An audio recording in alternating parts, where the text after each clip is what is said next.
The next question is on a topic that we get a lot of questions on. What's that?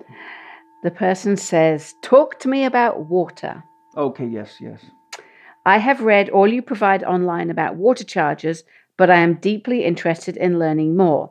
If you could shed some light on filtration, non-native EMF exposure, grounding, primary source, and more, I would greatly appreciate it. Well, the first thing I would say is this is a very massive topic. Rudolf Steiner had a lot to say about water, but somebody who's got a lot that you can learn from is Victor Schauberger. He was an Austrian forest ranger and was a true expert on water. And he's got books. Some of the books were written by Callum Coates. They're about Victor Schauberger, but I don't think Schauberger wrote books. I think others wrote about him. If I remember, I probably got 6 or 7 Victor Schauberger books in my library, all very potent and very good reading, and not just water, but on other things as well. But and then there's Pollock. I forgot Dr. Pollock's first name, but his book has the 4th phase of water in the title. And there's a number of other. I probably have 40 or 50 books on water in my library. But some of the things about water, one, in my book, How to Eat, Move, and Be Healthy, I tell you that a good drinking water should have at least 300 parts per million total dissolved solids, and I give you the reasons why. If water spends too much time in pipes that are straight, it does not follow the natural rhythm and flow that water does in nature, which deadens the water. It actually devitalizes the water to the point that it's often considered by experts dead water.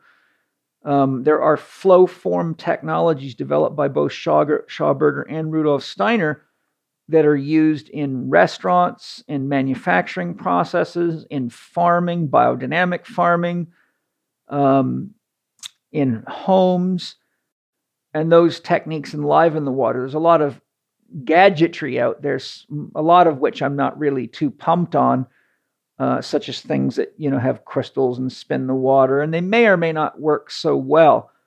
Water really needs to be in touch with nature and natural elements. Water does not do well when it's exposed to sunlight. Victor Schauberger goes into that quite a bit.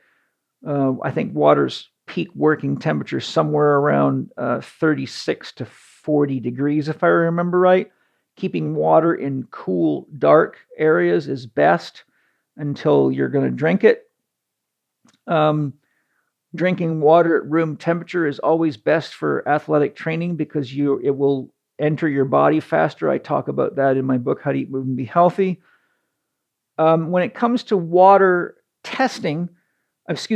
filtration system, you cannot determine what filtration system is best based on information about filtration systems, because depending on what's in the water, you could need radically different filtration systems. Having worked with many of my clients who got their water tested and found out that they had various things from toxicity from nickel to various other elements to I can't remember all the different things they found in water. But what you find out is that depending on what's in the water determines the specific type of filter you have to get. And once you know what's in the water, for example, do you want a carbon filter, or do you want a reverse osmosis filter, or some other form of filter? But until you know exactly what you want to filter out of the water, then you can start shopping different companies, and you can look at different price ranges and even different systems designed to remove those specific elements from water. Somehow I keep getting clients that have stuff that nobody's ever figured out good ways for removing from water. So it takes a fair bit of research to do that. What were some of the other components of the question?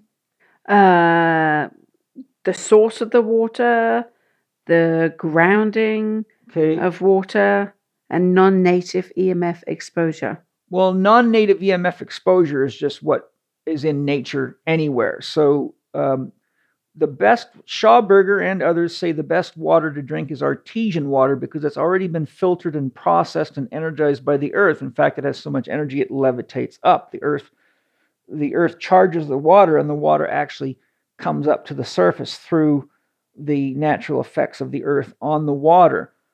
So anytime you can get artesian well water, you're going to get the highest quality water that's the best. And in fact, research shows that animals will walk for miles and miles to get to artesian wells out in nature. And they carve trails right to that water. Even when there's lakes nearby, they'll go find the artesian water. There's a website called findaspring.com that shows you where spring water is available all over the world. And a lot of springs have artesian wells feeding them. So that's another benefit. When I build a water charger, it's using native EMFs as one of the inputs that energize the stones and therefore the water. You don't want water around a lot of electrical circuitry or electromagnetic pollution. You should never put your phone near the water. In fact, one of the things I do for my HLC students is I have them hold a bottle of water in their left hand and take a phone that's turned on in their right hand and hold the phone, like arm's length away from the water. And as you move the phone toward the bottle of water, pay close attention to what's happening in your left hand, and you'll feel it literally starts to make the water buzz just like it was in a microwave oven. And then the closer the phone gets, the more it buzzes. And water has an almost infinite capacity for memory, so it'll pick up that frequency. And when you drink it, it's literally you're drinking the frequency of the phone, which is, really bad for your body. So storing water where there's a lot of electrical activity or electrical circuitry, or having your water bottle near a computer, or like I said, a phone, is always a bad idea because the water is like a sponge for frequency, and your whole biological system is really energy and frequency. So if you're drinking water that's buzzing you up, it actually can overly excite key systems in the body. In fact, it can overexcite the whole body.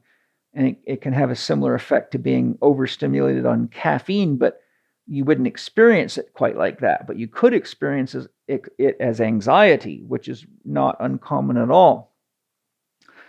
I think that's kind of the key points that I would share on water without some very focused questions.